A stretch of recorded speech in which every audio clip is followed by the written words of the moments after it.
10 minute हो गए।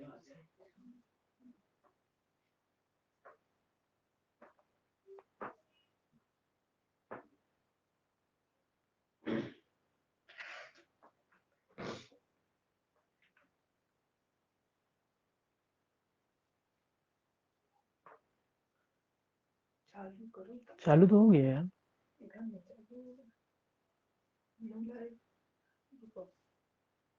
Start करते हैं।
हेलो दोस्तों, गुड मॉर्निंग।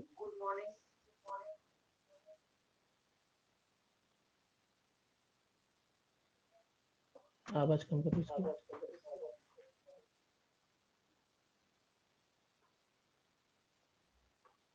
पूरी कम कर दो।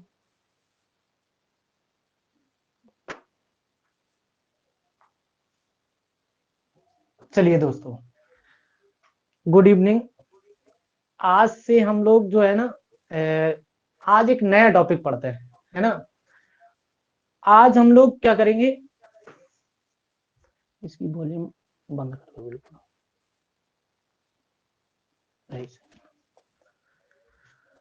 चलो दोस्तों, आज हम लोग क्या करेंगे, एक नया टॉपिक पढ़ेंगे। और जैसा कि हमने कहा था कि आज हम लोग लाइव पढ़ेंगे, है ना।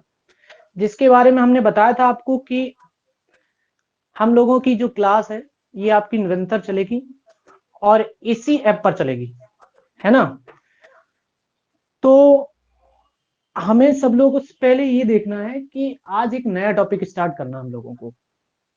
तो इसमें सबसे पहले ये देखना है हमें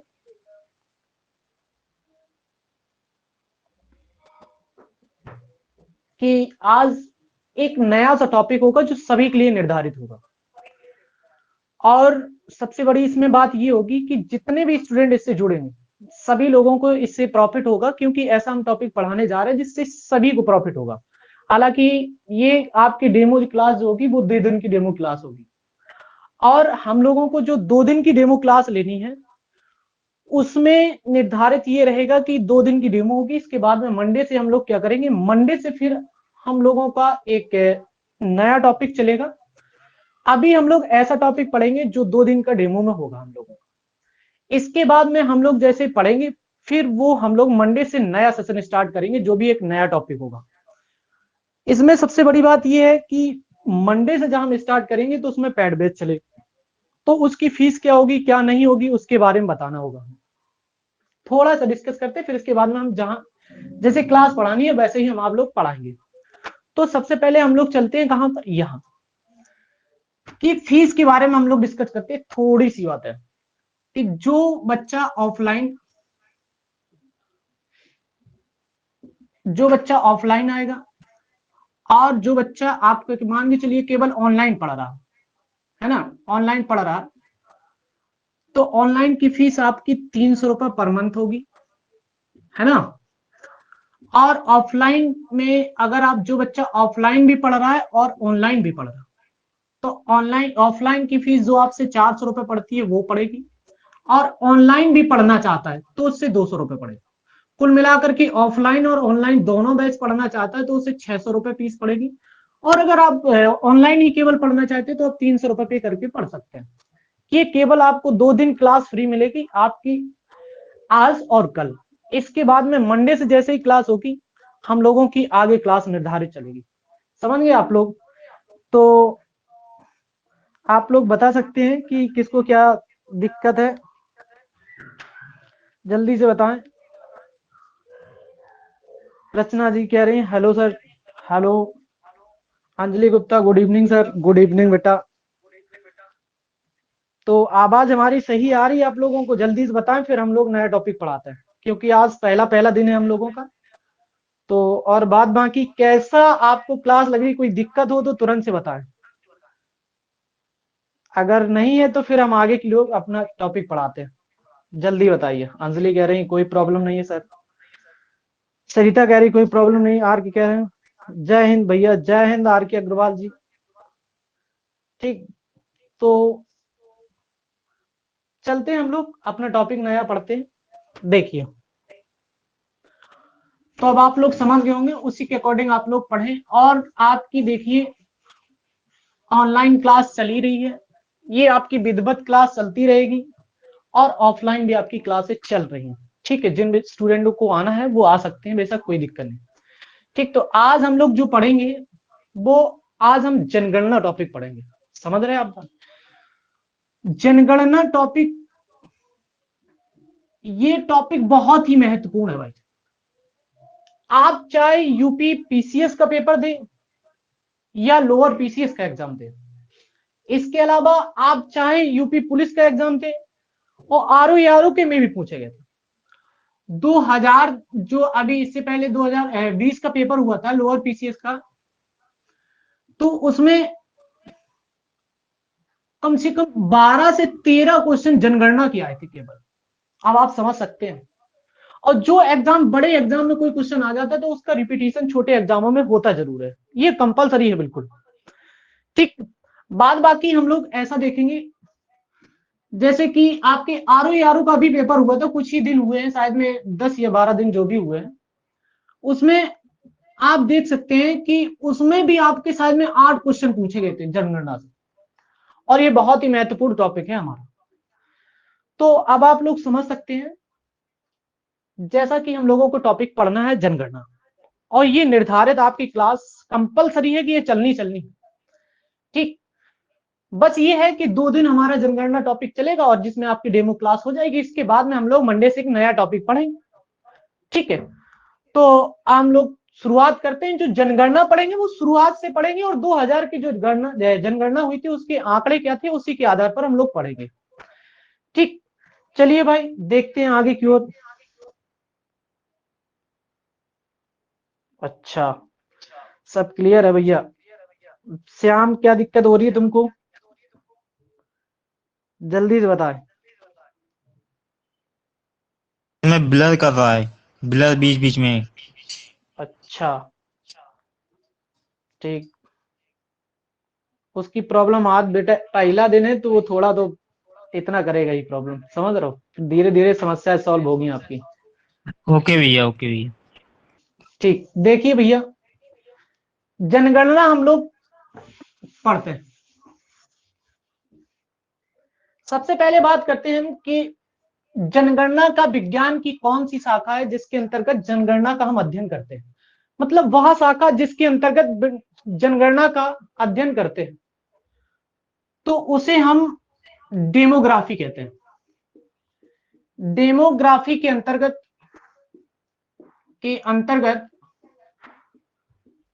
जनगणना का अध्ययन किया जाता है। जनगणना का अध्ययन किया जाता है।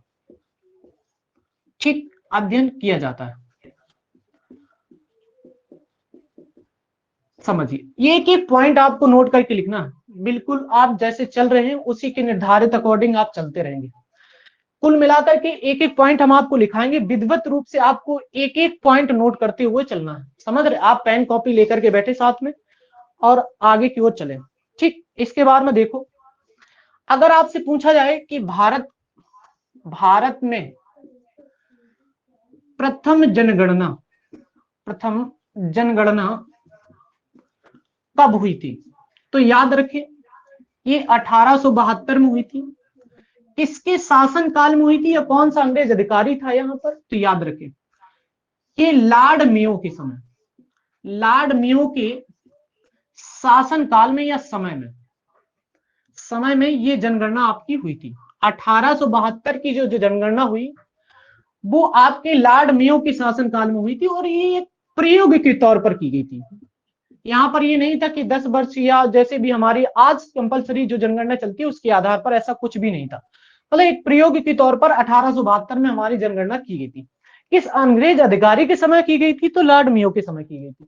सबसे महत्वपूर्ण पॉइंट आपसे यही है कि किस किस समय की गई थी? तो लॉर्ड मेयो के समय की गई थी। ठीक, बात समझ में आ गई। अब अगला पॉइंट देखिए, अगर आपसे कहा जाए कि नियमित जनगणना की शुरुआत, नियमित जनगणना की शुरुआत, जनगणना की शुरुआत भारत में कब से प्रारंभ हुई? कब से प्रारंभ होती है ना? तो कब से प्रारंभ हुई? तो ये 1881 से होती है। और किस अंग्रेज अधिकारी के समय हुई थी? ये भी पॉइंट याद रखना। तो याद रखिए, अंग्रेज अधिकारी जो था, कह सकते हैं गवर्नर, गवर्नर जनरल जो था, यहां पर लॉर्ड रिपन थे। लॉर्ड रिपन के शासनकाल में यह जनगणना हुई थी। ये जो नियमित जनगणना हमारी चलती है, जैसे जनगणना कितने वर्ष के अंतराल पर होती है? 10 वर्ष के अंतराल पर। आपको यह भी पॉइंट रखना है कि जनगणना अब ये नियमित है, मतलब यहां से लगातार जनगणना की शुरुआत होती चली आई है। जैसे कि हम देख रहे हैं कि जो जनगणना चल रही है हमारी 10-10 वर्ष के अंतराल पर, ये यहीं से 81 से ही स्टार्ट होती है। समझ में आ गई बात को? तो ये जनगणना, नियमित जनगणना की शुरुआत 1881 से प्रारंभ होती है। और लेकिन ये जो 1872 में हुई थी वो एक प्रयोग के तौर पर की गई थी, वो नियमित एक जनगणना नहीं थी। जो आपकी प्रयोग के तौर पर जनगणना थी वो 1872 में थी। जो नियमित जनगणना है वो 1881 से शुरू हुई थी। और किस अंग्रेज अधिकारी ने शुरू की थी? तो लॉर्ड रिपन ने की थी। ठीक, अब यहां तक किसी को कोई दिक्कत हो तो वो बता सकता है, जल्दी से बताइए अगर कोई दिक्कत है तो। अगर नहीं है तो तुरंत नोट करें, इसको जल्दी से नोट करें और बताइए किसी को कोई प्रॉब्लम हो तो तुरंत। नहीं भैया जी, छाया बोल रही कि कोई दिक्कत नहीं भैया। ठीक, तो जल्दी से नोट करें फिर हम आगे चले। अगर नोट हो गया हो तो ओके लिखिए।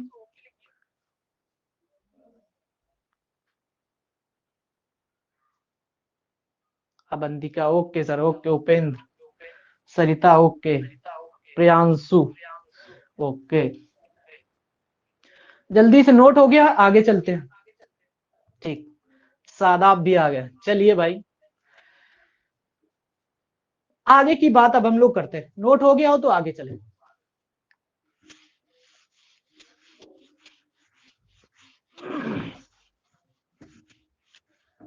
देखिए भाई, आगे की कहानी ये होगी, आपसे बहुत ही इसका रिपीटेड क्वेश्चन पूछा जाता है।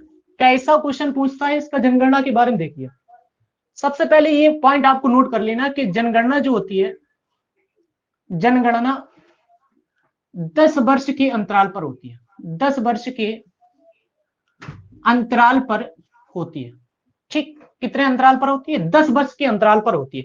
मतलब अगर जैसे 2001 में हुई है तो वो 2011 में होगी, 11 में हुई है तो 2021 में होगी।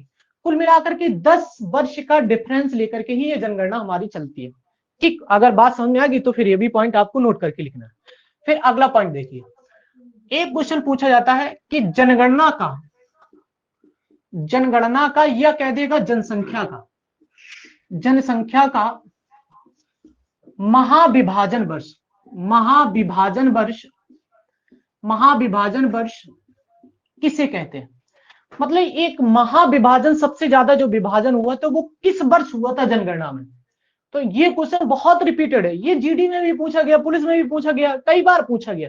तो ऐसे ही क्वेश्चन आपको नोट करना है, एक एक पॉइंट नोट करते हुए चलना। देखिए, महाविभाजन वर्ष 1921 कहलाता है। यहां पर आपकी जो महाविभाजन वर्ष है, किसका? जनसंख्या का बोल सकता है या आपसे जनगणना का भी बोल सकता है कि जनगणना का महाविभाजन वर्ष कौन सा कहलाता है। तो जनगणना का महाविभाजन वर्ष या जनसंख्या का महाविभाजन वर्ष जो है वो 1921 है। समझ में आई बात आपको? अगर आ गई तो इतना बहुत बेटर। इसके बाद में अगला पॉइंट लिखना है कि जनसंख्या का या जनगणना का लघु विभाजन वर्ष किसे कहा जाता है? लघु विभाजन वर्ष किसे कहा जाता है? तो ये लघु विभाजन वर्ष जो है भैया, ये आपका 1951 का, मतलब यहाँ पर जो जनगणना का एक लघु विभाजन वर्ष कहलाता है, मतलब सबसे छोटा विभाजन जो जनसंख्या में हुआ था वो 1951 में हुआ था। अगर आप बात समझ गए तो आगे चले। देखिए, अगर आपसे क्वेश्चन पूछा जाता है कि जनसंख्या दिवस कब मनाते हैं, तो याद रखिए जनसंख्या दिवस की अगर हम लोग बात करते हैं तो जनसंख्या दिवस जो मनाया जाता है वो 11 जुलाई को मनाते हैं। कब मनाते हैं? 11 जुलाई को जनसंख्या दिवस मनाया जाता है। ठीक, अब इसके बाद में आपसे क्वेश्चन पूछता है कि ये जो जनगणना हुई है 2021 की, सॉरी 2011 की अभी हम पढ़ेंगे, 21 की अभी हमारे पास कोई डाटा नहीं, अभी हुई नहीं है, बात याद रखना। 2011 की जो जनगणना हुई थी वो किस नंबर की थी, है ना? तो याद रखें जो 2011 की जनगणना हुई, 2011 की जनगणना ये 15वें नंबर की थी। किसमें? 15वें नंबर की थी। ठीक, ये 15 नंबर था। लेकिन अगला पॉइंट हमें ये याद रखना, आपसे क्वेश्चन ऐसे भी कह देता है कि स्वतंत्र भारत की प्रथम जनगणना कब से प्रारंभ हुई? यह कह सकते हैं स्वतंत्र भारत की जनगणना 1951 से हुई थी। भाई समझ नहीं बात, जो लघु विभाजन वर्ष कहलाता है तो 1951 होता है। फिर इसके बाद में याद रखो ये प्रथम था, लेकिन अब हमें बात ये याद रखनी है, ये तो प्रथम जनगणना का क्या था, मतलब प्रथम स्वतंत्र भारत की पहली जनगणना हुई थी, क्योंकि हम 1947 में होते हैं स्वतंत्र और हमारी यहां पर ये जनगणना हो जाती। फिर इसके बाद में हमें याद ही रखना है कि 1951 में तो होगी। अब आपसे क्वेश्चन ऐसे भी कह सकता है कि 2011 की जनगणना स्वतंत्र भारत की किस नंबर की जनगणना थी? स्वतंत्र भारत की ये 7वीं जनगणना थी। किसवीं नंबर की थी? 7वें नंबर की थी। अगर ऑल आप देखें, जो हमने बताया था कि 1881 से प्रारंभ होती है, तो 1881 से प्रारंभ हुई, लेकिन 1951 से स्वतंत्र भारत की जो पहली हुई थी तो वो 7वें नंबर की थी, ये 2011 वाली। और अगर हम यहां से काउंटिंग करेंगे 1881 से, तो ये किस नंबर की होगी? तो 15वें नंबर की होगी। ठीक, तो ये टोटल यहां से 15वें नंबर की और ये यहां से लेकर के यहां तक 7 नंबर की। ठीक, अगर इतना, अब आप लोगों को क्या करना है, इसको नोट करना। अगर ये नोट हो गया हो तो तुरंत बताएं, तो फिर हम इसके बाद में आगे चले, नहीं तो नोट करें, 1 मिनट का हम आपको समय देंगे, जल्दी से नोट करिए। और जो अगर हो गया हो तो फिर आगे बताइए, जल्दी से बताएं। ओके, चलिए मोहम्मद साहब, हो गया तुम्हारा? ठीक, सभी का हो गया है। इसका मतलब पेन कॉपी साथ में लेकर के बैठे हैं और बराबर हो रहा, कह रहा है नोट हो गया है। अवंतिका, अंजलि, हो गया। ठीक, विवेक, जल्दी से भाई, हो गया हो तो जल्दी से बताएं। ठीक, नोट करें जल्दी से।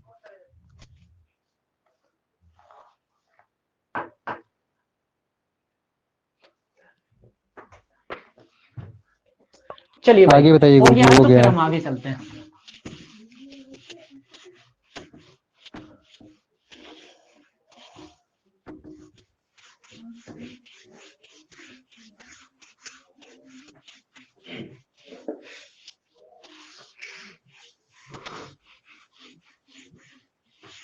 चलिए भाई, देखिए जरा, अब आपसे ये क्वेश्चन कहता है कि 2000 की जो 11 की जनगणना थी, देखिए थोड़ा से हम पीछे की और बात करेंगे, 2011 से पहले की हम बात करेंगे। आपसे क्वेश्चन, देखो जो जनगणना कराने वाला एक विभाग कह सकते हैं अलग होता है, या उसका एक अध्यक्ष अलग बनाया जाता है, जिसे हम लोग जनगणना आयुक्त कहते हैं।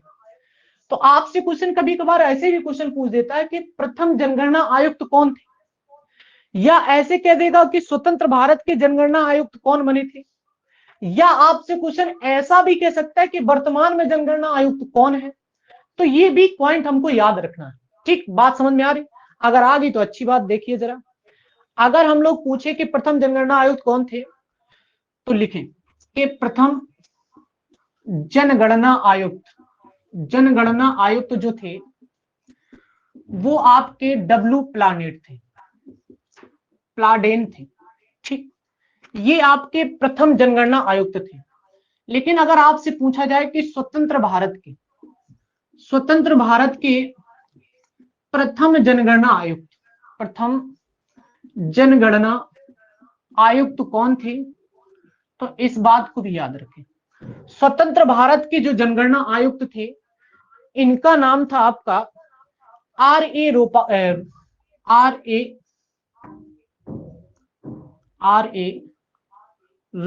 Ramaswamy, R A Ramaswamy. ये स्वतंत्र भारत के प्रथम जनगणना आयुक्त थे।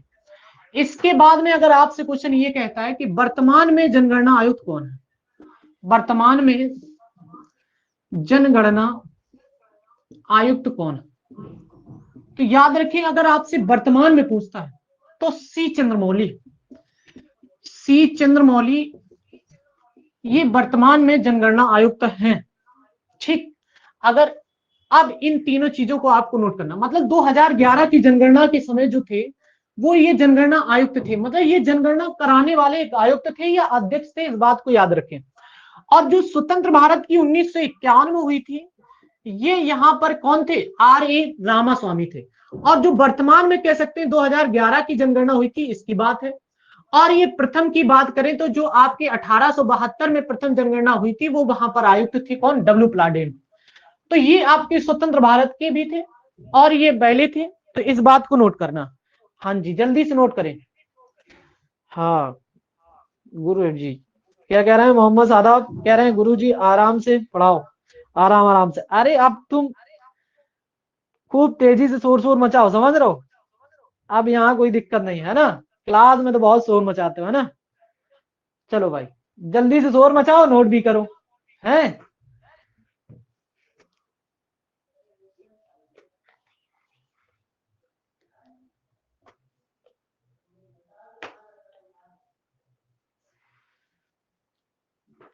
हो गया भाई साहब, जल्दी बताइए।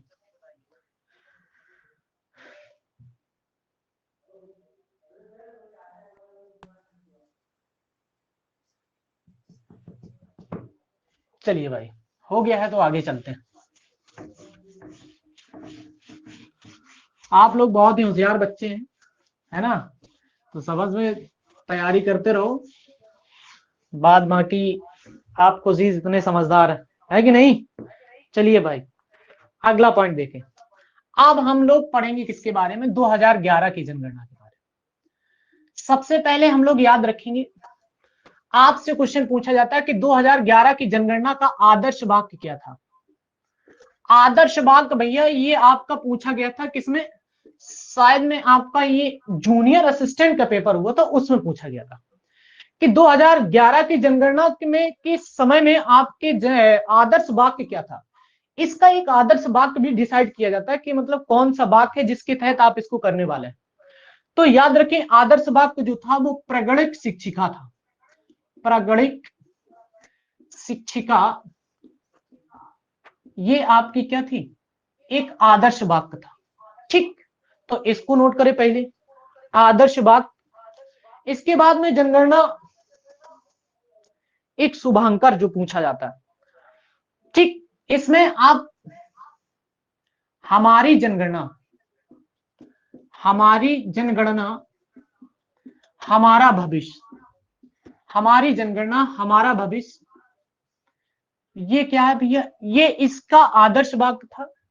ठीक, ये लेकिन आपका जो लिखा है प्रागणिक शिक्षिका ये शुभांकर था, इसको लिख लेना, ये शुभांकर था। शुभांकर आपका प्रागणिक शिक्षिका थी।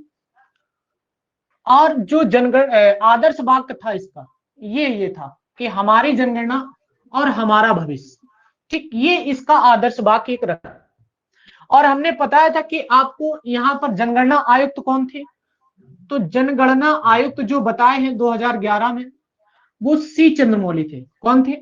सी चंद्रमौली यहां पर जनगणना आयुक्त इन्होंने यहां पर कराया था। ठीक, यहां पर आपसे पूछता है कि यहां पर इस जनगणना में कितने विषयों को शामिल किया गया था। ये आपके पीसीएस का क्वेश्चन है। आपसे क्वेश्चन पूछा गया था कि 2011 की जनगणना में कितने विषयों को शामिल किया गया था। तो याद रखें यहां पर विषयों की संख्या जो थी, जो विषय थे वो टोटल 29 विषयों को शामिल किया गया था। मतलब इस जनगणना में टोटल 29 विषय आपके काउंट थे। मतलब जब कोई भी शिक्षक आपके दरवाजे पे आएगा तो 29 चीजें आपसे पूछेगा कि आपके कितने मतलब आपके कितने बच्चे हैं, आपके पास कितनी संपत्ति है, आपकी कितनी खेती है। तो टोटल ये विषय जो थे वो टोटल 29 विषय थे, समझ रहे बात को। लेकिन जो भारत की पहली जनगणना हुई थी, नियमित जनगणना 1881 वाली, इसमें कितने विषय थी? तो इसमें याद रखें 17 विषयों की संख्या थी। यहां पर टोटल विषयों की संख्या जो थी वो 17 विषय थे। ठीक, इस बात को भी नोट कर लेना कि वर्तमान में जो 2011 की हुई उसमें जो आपकी विषयों की संख्या थी वो 29 थी, और यहां पर जो 1821 में थी वो टोटल 17 विषय थे। ठीक, अगर आप बात को समझ गए तो अच्छी बात, तो फिर हम इसके बाद में आगे चले। जल्दी से नोट करिए और आगे चलते हैं फिर हम लोग। ठीक, जल्दी से नोट करें भाई, अगर हो गया हो तो आगे चले।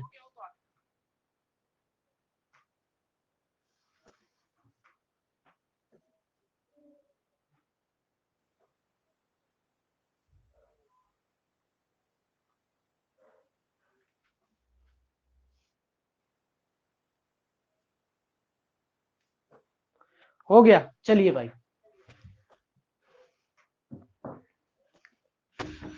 अब आपसे ये क्वेश्चन पूछा जाए कि मतलब 2011 की जो जनगणना हुई थी उसमें भैया कितनी जनसंख्या निकल के आई थी?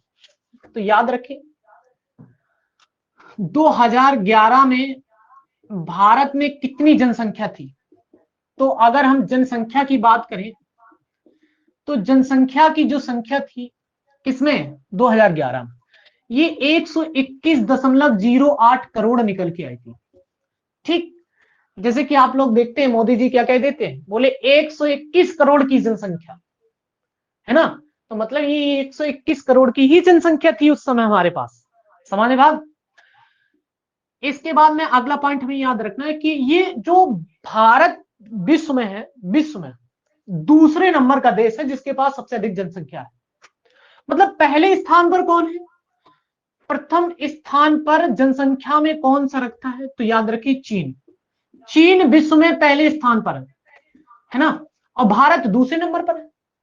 भारत का दूसरा स्थान है, दूसरा स्थान विश्व में किसका है? भारत, भारत का है। ये कहां की बात कर रहे हैं हम? तुम ये विश्व की बात कर रहे हैं। विश्व में ये दूसरा भारत है, पहला चीन है। लेकिन अगर आपसे ये कह दिया जाए विश्व की कितने प्रतिशत जनसंख्या भारत में निवास करती है, तब फिर आप कितना लगाएंगे? तो याद रखिए अगर आपसे ऐसा क्वेश्चन बोले कि भारत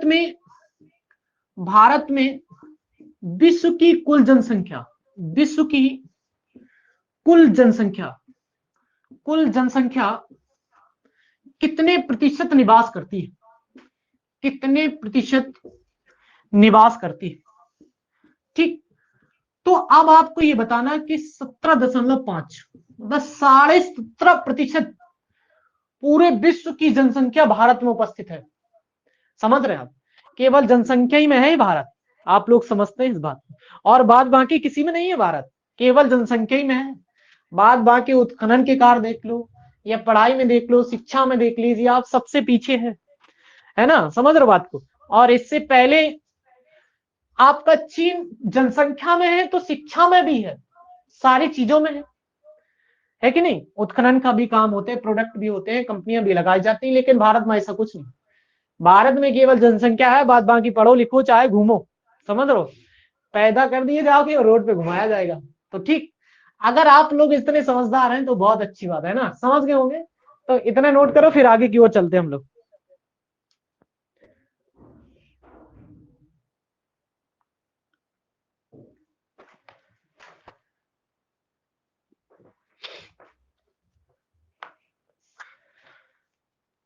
अगर नोट हो गया हो तो जल्दी से बताएं, आगे चलें।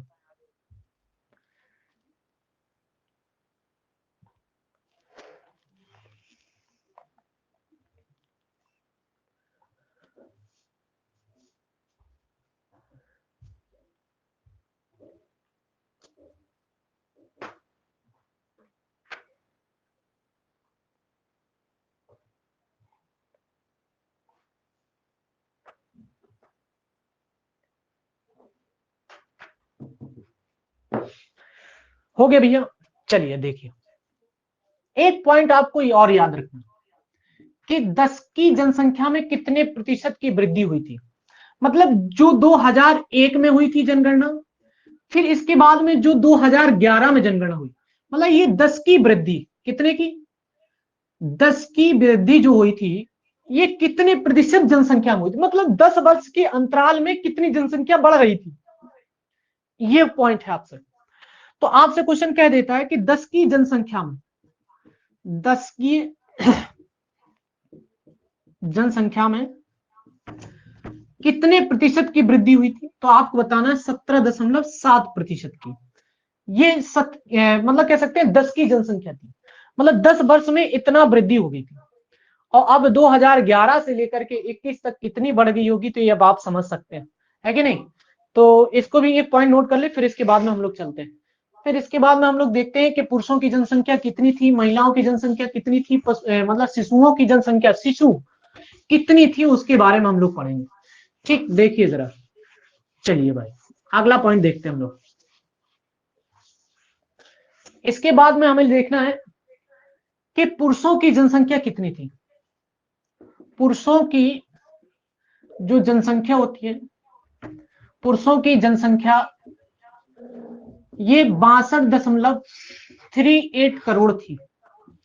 ठीक, इसके बाद में महिलाओं की जनसंख्या जो थी, महिलाओं की जनसंख्या जो थी, ये कितने प्रतिशत थी, तो ये 51.23% थी, मतलब 1 करोड़ में थी, है ना।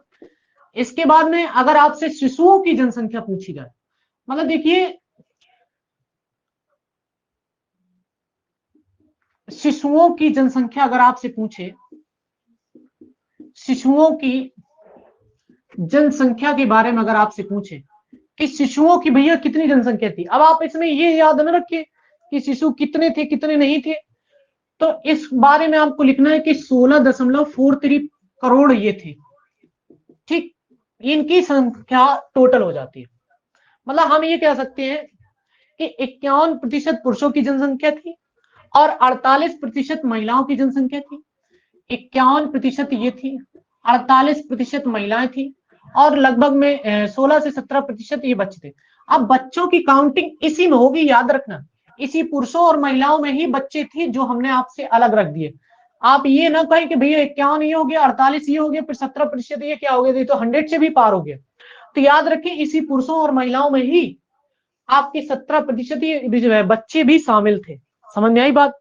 अगर आ गई तो इसको भी नोट कर ले, फिर इसके बाद में आगे चले।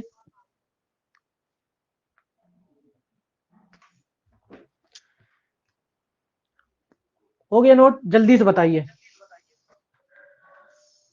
भैया। विश्व की क्या भारत की जनसंख्या लिख गया।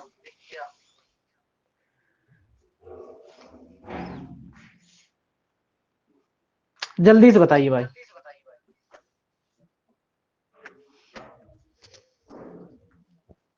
चलिए देखिए,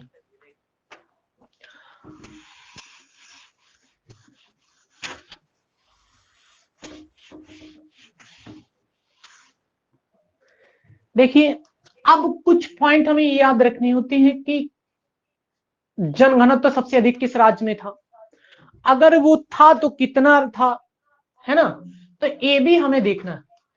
देखिए अगर आपसे पूछा जाए कि भारत का जनघनत्व, भारत का जनघनत्व कितना, तो भारत का जनघनत्व जो है वो 382 व्यक्ति प्रति किलोमीटर स्क्वायर, वर्ग किलोमीटर स्क्वायर। मतलब हम ये कह सकते हैं कि 1 किलोमीटर स्क्वायर पर, मतलब ये 1 किलोमीटर का ऐसा है, ऐसा है, ऐसा है, ऐसा है, 1 किलोमीटर का ये स्क्वायर हो गया, और इस पर जो जनसंख्या निवास कर रही है वो 382 व्यक्ति उपस्थित है। समझ में आ गई बात। अगर नहीं आई हो तो फिर से बताइए, जल्दी बताएं। ठीक, जल्दी से बताइए, समझ में आ गया इसकी पॉइंट, जल्दी बताओ भाई।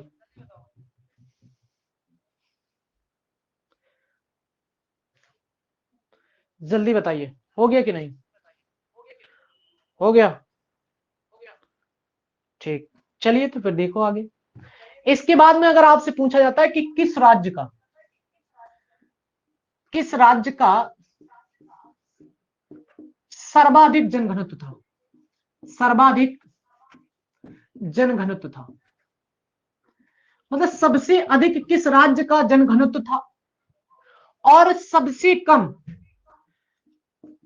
या कह सकते हैं न्यूनतम जनघनत्व, ऐसा लिख सकते हैं आप, न्यूनतम जनघनत्व किस राज्य का था। ये राज्यों की बात कर रहे हैं, जो आपके 28 राज्य हैं और 8 केंद्र शासित प्रदेश जो हैं, उनकी बात हम अलग करेंगे, लेकिन अभी हम राज्यों की बात कर रहे हैं। राज्यों में सबसे अधिक जनघनत्व कहां था, तो ये बिहार में था जनघनत्व। बिहार में सबसे अधिक जनघनत्व था, और सबसे कम कहां था, तो ये आपका अरुणाचल प्रदेश में था। अरुणाचल प्रदेश में सबसे कम जनघनत्व था, है कि नहीं। मतलब बिहार में जो कितना था, मतलब एक स्क्वायर पे, 1 किलोमीटर के स्क्वायर पर सबसे अधिक जो जनसंख्या निवास कर रही थी वो बिहार में, लेकिन 1 किलोमीटर के दायरे में सबसे कम जनसंख्या जो थी वो आपके अरुणाचल प्रदेश में थी। ठीक, बात समझ में आई आपको। अगर आ गई तो अच्छी बात, अगर नहीं आई तो फिर जल्दी से बताइए। ठीक, देखो जरा, बिहार में जो था वो 1106 व्यक्ति 1 किलोमीटर स्क्वायर पर घूम रहे थे, मतलब 1106 व्यक्ति 1 किलोमीटर स्क्वायर के दायरे में निवास कर रहे थे, मतलब वो घर बना करके रह रहे थे। और जबकि अरुणाचल प्रदेश की बात करें तो यहां पर 17 व्यक्ति पर किलोमीटर के स्क्वायर पर निवास कर रहे थे। बात समझिए, यहां पर व्यक्ति प्रति किलोमीटर स्क्वायर लगा सकते हैं आप यहां पे, मतलब 1 किलोमीटर के स्क्वायर पर 1106 व्यक्ति निवास कर रहे थे, समझिए। जबकि एवरेज हमारा कितना है, 382, और देखिए कहां पहुंच रहे हैं, 1106। मतलब पूरे भारत में ऑल ऑफ देखें तो 382 स्क्वायर क्षेत्र पर इतना व्यक्ति एक एवरेज में है। लेकिन अगर हम लोग बात करें अगर अलग अलग पर्टिकुलर राज्य की, तो बिहार में 1106 व्यक्ति बैठे हैं 1 किलोमीटर स्क्वायर पर, जबकि अरुणाचल प्रदेश में केवल 17 व्यक्ति है, स्वतंत्र है पूरी तरीके से वो। समझ रहे बात आपको? अगर समझ रहे हैं तो अच्छी बात है, तो फिर नोट करिए। और फिर हम आपको केंद्र शासित प्रदेश में भी बताएंगे कि केंद्र शासित प्रदेश कौन सा है जहां पर सबसे अधिक जनघनत्व है। बताइए जल्दी से, अगर कोई बता सकता है तो बताएं कि जनघनत्व सबसे अधिक किस राज्य में है, जल्दी से बताएं भाई। अच्छा, जल्दी बताएं किस राज्य में सबसे अधिक है। हाँ, मोहम्मद सादाब का आंसर आया दिल्ली सबसे पहले। उपेंद्र कह रहे हैं बिहार। अरे भैया, हम केंद्र शासित प्रदेश पूछ रहे हैं उपेंद्र। केंद्र शासित प्रदेश में बताइए सबसे अधिक कहां पर है जनघनत्व, और सबसे कम कहां पर है। भाई 2 लोगों का दिल्ली आ गया आंसर, है ना। और कोई आंसर दीजिए जल्दी से। दिल्ली, प्रियांशु, सरिता, दिल्ली। अब देख देख के दिल्ली ना मारो। हाँ, मोहम्मद सादाब अंडमान निकोबार में आ गए। ठीक,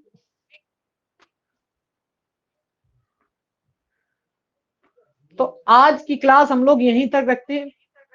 ठीक, लाइट चली गई है, इसकी वजह से आपकी क्लास यहीं तक रखी जाती है। ठीक, इसके बाद में कल आपकी क्लास यथा समय यही इसी समय जो 6 से 7 चल रही है, आपकी इसी समय क्लास होगी। ठीक, आज के लिए हम लोग भाई इतना ही रखते हैं।